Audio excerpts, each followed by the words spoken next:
Good news para sa mga Houston Rockets fans dahil etong si Kevin Durant ay mukhang malaki ang posibilidad na makapaglaro na sa game number 2 sa NBA playoffs. At ito mga boss, kamustahin naman natin ang kalagayan nila Austin Reeves at Luka Doncic dito nga sa kanilang mga injuries.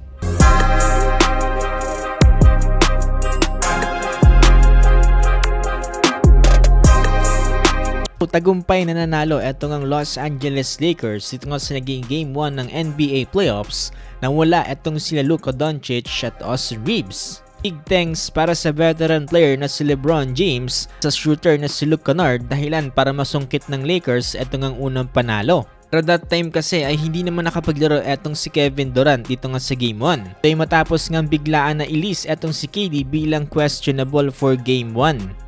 Ngayon dahil sa kanyang injury na knee contusion during sa kanilang practice. Ngayon nakikita na natin etong si KD na nagkakaroon nga ng magandang warm-up. Mukhang ready na for Game 2 kontra nga dito sa Lakers. Ayon sa report, mukhang positive news naman mga boss para sa Houston Rockets ang pagbabalik dito nga ni KD.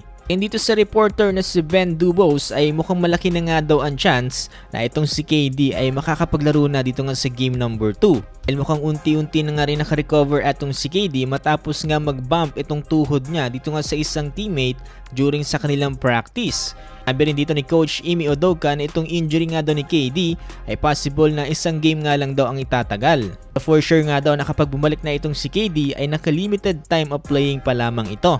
So let's see mga boss kung ilalapag na nga ba siya ni Coach Ime Udoka. For the meantime, ito ang update patungkol nga dito kay Luka Doncic. Kahit napabilis ang recovery ni Luka Doncic ito nga sa pagpunta niya sa Europe, ay hindi pa rin positive etong Los Angeles Lakers sa magiging malaking impact agad etong si Doncic dahil magkakaroon din to ng minutes restriction sa kanyang pagbabalik. Probably mga boss, sa babalik etong si Luka Doncic sa Game 4 or Game 5 pa. Nakadepende rin to sa itatagal ng Los Angeles Lakers ito nga sa serye. Plus wala namang pinagkaibang kalagayan ni Austin Reeves ito nga kay Luka Doncic na kung saan nagkaroon naman ng oblique strain.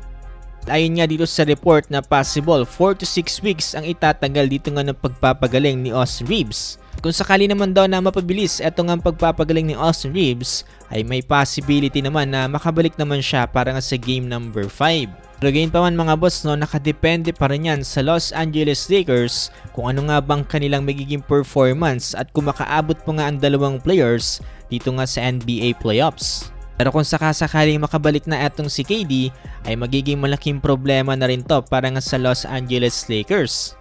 So bilog pa rin ang bola mga boss, hindi natin alam kung sino ang pwedeng manalo. Pero so far mga boss, yan ang ating update patungkol nga dito sa mga injuries nila KD, Luka Doncic at Austin Reeves.